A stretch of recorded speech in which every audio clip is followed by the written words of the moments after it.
እግዚአብሔር በመንገድህ ሁሉና በውሳኔዎች ውስጥ በቀጥታ እንደሚመራህ ታምናለህ? ሕይወትህን የሚቀይር አንድ ውሳኔ አለ። ነገር ግን አብዛኞቻችን ይህን ጉዳይ በስሜትና በውጫዊ ሁኔታዎች መሠረት እንወስናለን። ዘፍጥረት ምዕራፍ 24 ለየት ያለ ነገር ያሳየናል። ለዘላለም ትውልድን የሚወስን ጋብቻ በሰው ጥበብ ሳይሆን በእግዚአብሔር ፈቃድና በጸሎት መመራት እንዳለበት ይገልጣል። ዛሬ በጸሎት የጀመርከው ጉዞ በእግዚአብሔር ምሪት ወደ ተስፋ ፍጻሜ እና ሙላት ይደርሳል ብለህ ታምናለህ? ሰላም የተወደዳችሁ የእግዚአብሔር ቤተሰቦች እንደምን ከረማችሁ? ከቁጥር 1 እስከ 14 አብርሃም በዕድሜ ሲገፋ እግዚአብሔር ከእርሱ ጋር ያደረገውን ቃል ኪዳን በይስሐቅ እንዲቀጥል በጥልቀት አሰበ። ስለዚህ ለልጁ ተስፋውን የምታስቀጥል ሚስት ማግኘት ቀላል ውሳኔ አልነበረም። ይህ የጋብቻ ተግባር የቃል ኪዳኑ ትልቅ ክፍል ነበር። እግዚአብሔር ለአብርሃም የሰጠው ተስፋ የትውልድ ተከታታይነት ያለው ቃል ኪዳን ነበር። ዘሩ እንዲበዛና ምድሪቱን እንዲወርስ በተፈጥሮ መንገድ ሳይሆን በእግዚአብሔር የሚመራ ትውልድ አስፈላጊ ነበር። ስለዚህ ለይስሐቅ ሚስት መፈለግ የቤተሰብ ጉዳይ ብቻ አይደለም፣ የቃል ኪዳን ቀጣይነት የሚወሰንበት መሠረታዊ እርምጃ ነበር። በተለይም ጋብቻን በተመለከተ ከከነዓውያን ሴቶች ስለመለየት በዚህ ቦታ በግልጽ ትእዛዝ ተሰጥቷል። ይህ መለየት የቃል ኪዳን ንጽሕናን ለመጠበቅ አስፈላጊ ነበር። ስለዚህ አብርሃም አገልጋዩን ሲልክ በግልጽ መመሪያ ሰጠው። ከከነዓን ሴቶች ለልጁ ሚስት እንዳይመርጥ፣ ነገር ግን ከዘመዶቹ መካከል ርቆ ሄዶ እንዲፈልግለት አዘዘው። ይስሐቅንም ከዚች ምድር አውጥቶ ወደ ኋላ እንዳይመልሰው አስጠነቀቀው። ይህ ትእዛዝ በሙሴ ሕግም ተጠናክሮ ቀጥሏል። አሕዛብ በመንፈሳዊ ሁኔታቸውና በስነ ምግባራቸው የወደቁ ስለሆኑ እስራኤላውያን ከእነሱ ጋር እንዳይጋቡ እግዚአብሔር ከልክሏል። በአሕዛብ ሴቶች ፍቅር በመነደፉ የንጉሥ ሰለሞን ልብ ወደ ጣዖቶቻቸው እንዳዘነበለና እንደሰገደላቸውም መጽሐፍ ቅዱስ በሁለተኛ ነገሥት ያስተምረናል። ይህ ጥበበኛ ሰው እግዚአብሔርን ከመፍራት ተመለሰ፣ ለእስራኤልም መበታተን መነሻ ሆነ። ይህ የመለየት መርህ ዛሬም ለአማኞች ትልቅ ትምህርት ነው። እምነት በማንኛውም የሕይወት አስፈላጊ ውሳኔዎች ውስጥ ሁሉ ማለትም በትዳር፣ በአጋርነት፣ በሕይወት አቅጣጫ ላይ ለድርድር የማይቀርብ መመሪያ መሆን አለበት። ብርሃንና ጨለማ መዋሃድና አንድ መሆን እንደማይችሉ አማኞች ከማያምኑ ጋር ጥምረት እንዳያደርጉ መጽሐፍ ቅዱስ ያስጠነቅቃል። አብርሃም እግዚአብሔር የአገልጋዩን መንገድ እንደሚያቀናለት አመነ። ይህም ለእኛ እንዲሁ በእምነት እንድንመራ ያስተምረናል። ነገር ግን አብርሃም በዘመኑ የተከተለውን ዝርዝር የትዳር ሂደት በቀጥታኛ ዛሬ እንተገብረዋለን ማለት አይደለም። ነገር ግን ዋናው መርህ እንደማይለወጥ ያሳያል። የእግዚአብሔር ምሪት በትዳር ምርጫ ላይ መቅደም አለበት። አብርሃም በቃሉ ላይ ተመስርቶ እግዚአብሔር መልአኩን እንደሚልክ አመነ። ይህ እምነት የሰው ትጋትን ከእግዚአብሔር ምሪት ጋር የሚያጣምር ነው።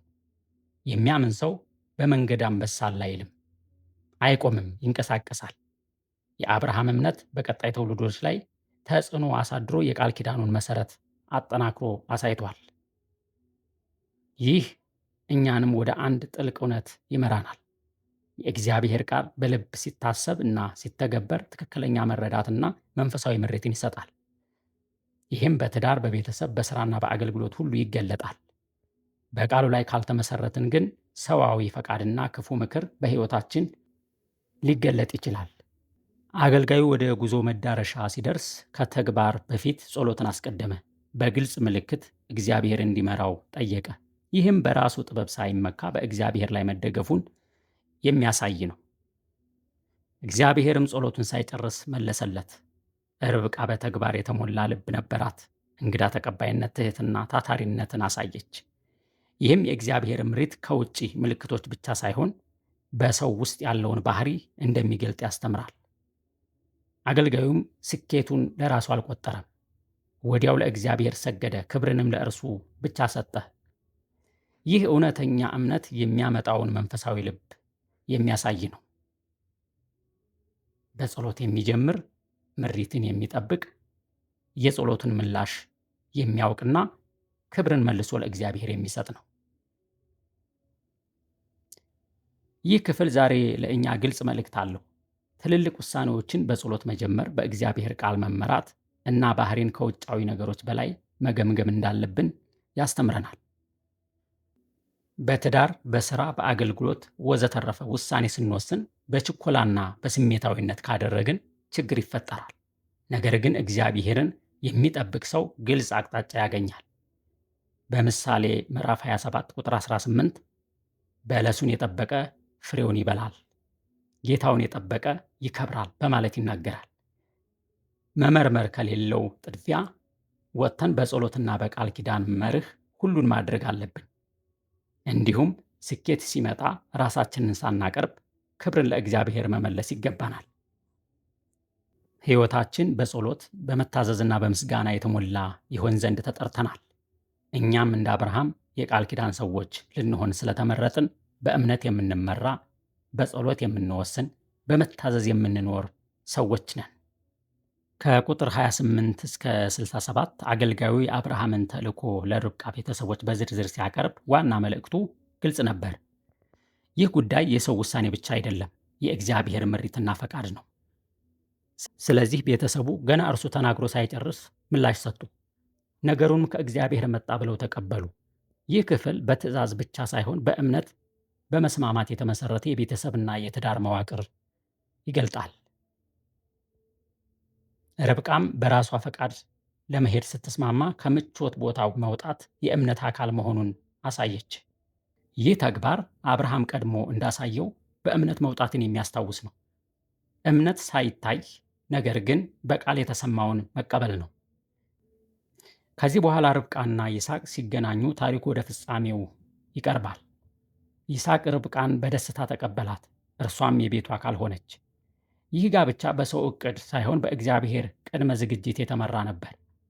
ስለዚህም ለይስሐቅ ሰላምን፣ ትርጉም ያለውን ሕይወትና መጽናናትን አመጣለት። ይስሐቅ በእናቱ ሞት ምክንያት የነበረው ሐዘን በዚህ አዲስ ግንኙነት ታደሰ። በፈቃዱ ውስጥ ስናልፍ እግዚአብሔር ሐዘንን ወደ መጽናናት ይለውጣል፣ ባዶነቱን ወደ ሙላት ይቀይራል። ይህ ክፍል ዛሬ ለቤተሰብ፣ ለትዳርና ለሕይወት ውሳኔ ትልቅ መልእክት ይሰጣል። ትክክለኛ ግንኙነት በፍጥነት ወይም በስሜት ብቻ ሳይሆን በጸሎት፣ በእምነትና በመስማማት ይመሰረታል። እኛም እንደ ርብቃ ከምቾቶቻችን ቦታ ወጥተን የእግዚአብሔርን ጥሪ ስንቀበል እውነተኛ በረከትን እናገኛለን። ሕይወታችን በእምነት ሲመራ እግዚአብሔር በጊዜው ደስታን ይሰጣል፣ የቃሉንም ተስፋ ይፈጽማል። ይስሐቅ ከሞሪያ ተራራ በኋላ በዘፍጥረት ምዕራፍ 22 ቁጥር 19 ከአብርሃም ጋር ወደ ሰፈር መመለሱ በግልጽ አልተነገረም። ይህ ዝምታ በአንዳንድ የመጽሐፍ ቅዱስ አተረጓጎም እንደ መንፈሳዊ ነገር ምሳሌ ይታያል። ይስሐቅ ተሰውቶ እንደተመለሰ ሕይወት ምሳሌ አድርገው ይመለከቱታል። ማለትም ከሞት ጋር ተመሳሳይ የሆነ ነገር ተከናውኗል ብለው ይገልጹታል። ይህም እንደ ክርስቶስ ሞትና ዕርገት ተመሳሳይ ትዕይንትን እንደሚገልጥ ያሳያሉ። በኋላ ይስሐቅ የሚታየው በተለይ ከጋብቻ ክፍል ጋር በተያያዘ በዚህ ምዕራፍ ነው። ይህም እግዚአብሔር የኪዳኑን ተስፋ በትውልድ ላይ በታማኝነት እንደሚቀጥል ያሳያል። የይስሐቅና የርብቃ ጋብቻ በእግዚአብሔር ምሪት፣ በጸሎትና በንጽህና ላይ የተመሰረተ ስለሆነ የኪዳኑን ቤተሰብ ምሳሌ ይሆናል። ይህን ክፍል ከክርስቶስ ዳግም መምጣትና ቤተ ክርስቲያንን እንደ ሙሽራ በክብር መቀበል ጋር በምሳሌ ያገናኙታል። ከዚህ አንጻር የይስሐቅ ታሪክ የክርስቶስ መስዋዕትና ከሞት በኋላ የሚመጣ ክብር ምሳሌ እንደሆነ በምሳሌው መልኩ ይተረጎማል። በአጠቃላይ ዘፍጥረት ምዕራፍ 24 በሕይወታችን ውስጥ መሰረታዊ የሆኑ ውሳኔዎች ሲገጥሙን የሰው ጥበብ ሳይሆን የእግዚአብሔርን ምሪት መፈለግ እንደሚያስፈልግ በጥልቅ ያሳስባል። ታማኝ አገልጋይ በጸሎት የተመራ እምነትን በመያዝ የእግዚአብሔርን ዕቅድ እንደሚገልጥ ያስተምራል። እግዚአብሔርን በቀጥታ በቃሉ እንዲሁም በተለመዱና በሚገቡ ሁኔታዎች ውስጥ የራሱን ምርጫ ያሳያል። ይህ ታሪክ ውጤታማ ሕይወት የሚጀምረው ከታዛዥነት፣ ከመታመንና ከእግዚአብሔር ቃል ጋር በሚስማማ መንገድ በመጓዝ እንደሆነ ያስታውሳል። ይህ ክፍል እግዚአብሔር አሁንም በዕለታዊ ውሳኔዎቻችን ውስጥ እንደሚሠራ ይገልጣል። ስለዚህ የእምነት ጉዞ የሚጀምረው በጸሎት ልብና በታዛዥነት መንፈስ ነው። ሰዎች እግዚአብሔርን ሲፈልጉ እርሱ መንገድን ብቻ ሳይሆን ተስፋንና ሰላምንም ይሰጣል። የዛሬውን ጥናታችንን በዚህ ጨርሰናል።